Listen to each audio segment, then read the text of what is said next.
Good morning. This is the next topic of dark reaction. ठीक है.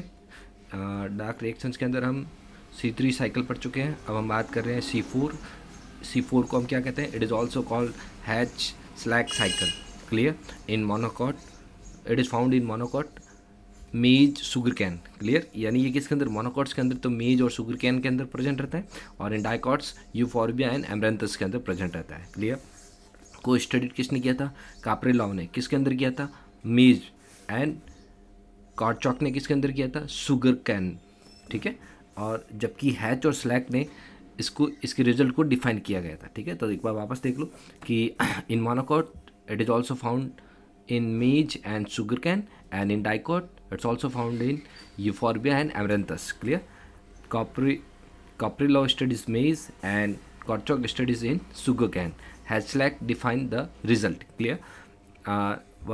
The first product is oxaloacetic acid, and oxaloacetic acid is in 4 carbon. It is also form by the 4 carbon, so it is called C4 cycle. यानी इसका जो पहला product होता है वो oxaloacetic acid होता है और वो 4 कार्बन से बना होता है, इसलिए इसे हम क्या कहते हैं? C4 साइकिल कहते हैं. क्लियर.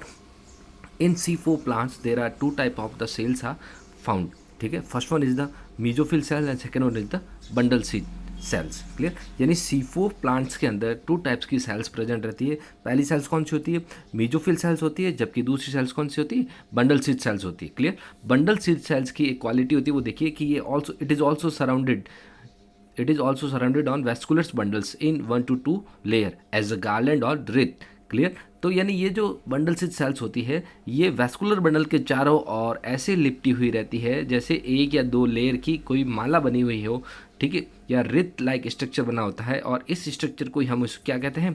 क्रैंच कहते हैं. It is also this structure is called या नॉन एज क्रैंच एनाटॉमी. यानी क्रैंच एनाटॉमी किसके अंदर प्रेजेंट रहती है? C4 प्लांट्स के अंदर होती है.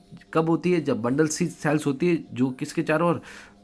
वेस्कुलर बंडल के चारों ओर एक माला के रूप में पाई जाती है. उस एनाटॉमी को क्या कहते हैं? उस स्ट्रक्चर्स को हम क्या कहते हैं? क्रैंच एनाटॉमी कहते हैं. Clear. In C4 plant leaves have 2 types of chloroplast. यानी C4 प्लांट्स लीव्स के अंदर, यानी जो लीव्स होती है C4 प्लांट्स की, उसके अंदर 2 टाइप्स के क्लोरोप्लास्ट पाए जाते हैं. फर्स्ट वन जो मीजोफिल सेल्स होती है उनके क्लोरोप्लास्ट कैसे होते हैं? Small and with grana. यानी इन मीजोफिल सेल्स के क्लोरोप्लास्ट कैसे होते हैं? छोटे होते हैं और ग्रेना युक्त होते हैं. Clear. And bundle seeds chloroplast is big and grana is absent. यानी जो बंडल सीड सेल्स होती है उनके जो क्लोरोप्लास्ट होते हैं वो बड़े होते हैं, लेकिन उनके अंदर ग्रेना एब्सेंट होते हैं. I hope it is clear. Okay. C4 plants में देखो रिएक्शन कैसी होती है. जो लाइट रिएक्शन है, डार्क रिएक्शन होती है, वो कैसी होती है? तो जो लाइट रिएक्शन होती है इन मीजोफिल सेल्स के अंदर होती है, और जबकि डार्क रिएक्शन होती है वो किस पर होती है? बंडल सीड सेल्स के अंदर होती है. ठीक है. अब हम बात करते हैं मैकेनिज्म.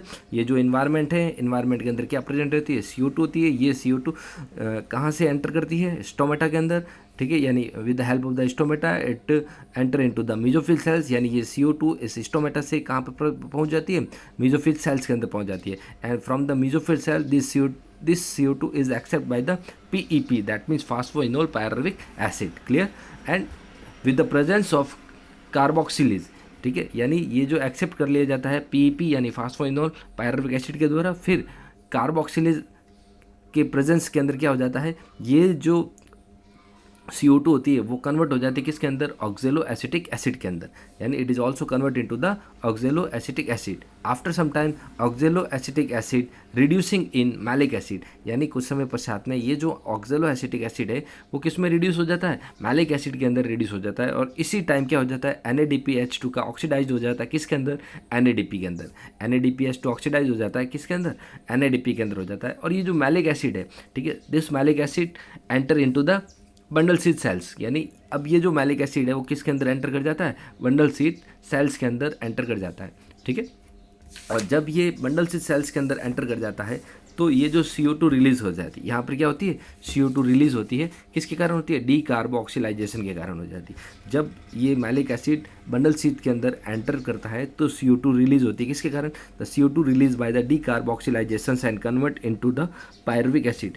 CO2 रिलीज किसके द्वारा होती है, डी कार्बोक्सिलाइजेशन के द्वारा CO2 रिलीज होती है और कन्वर्ट हो जाती है किसके अंदर, पायरुविक एसिड के अंदर कन्वर्ट हो जाती है। And pyruvic acid again enter into the mesophyll cells. Pyruvic acid वापस किसके अंदर एंटर करता है, मेसोफिल सेल्स के अंदर हो जाता है and connect with the ATP and form phosphoenol pyruvic acid. इस प्रकार ये साइकिल चलती रहती है। क्लियर। तो वापस एक बार देख लेते हैं हम कि हमने क्या किया था।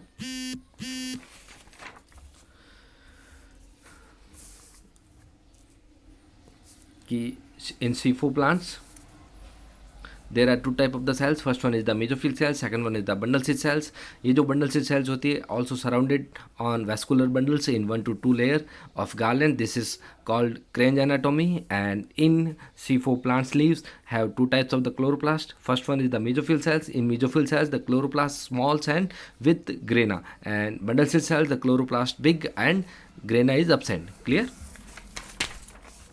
Now the mechanisms, first one, the light reactions arises in mesophyll cells and dark reactions arises in bundle sheath cells. Clear. And mechanism, देखो CO2 enter into the mesophyll cell with the help of the stomata and accept by the PP, and with the presence of the carboxylase it is also converted into the oxaloacetic acid. After some time oxaloacetic acid reducing in malic acid, and at that time NADP has to oxidize in NADP. Clear. And malic acid enter into the bundle sheath cell and CO2 released by the decarboxylations and convert into pyruvic acid, and pyruvic acid again enter into the mesophyll cells and connect with the ATP and form phosphoenol pyruvic acid. ये वापस cycle connect हो जाती है और चलती रहती है. Okay, thank you.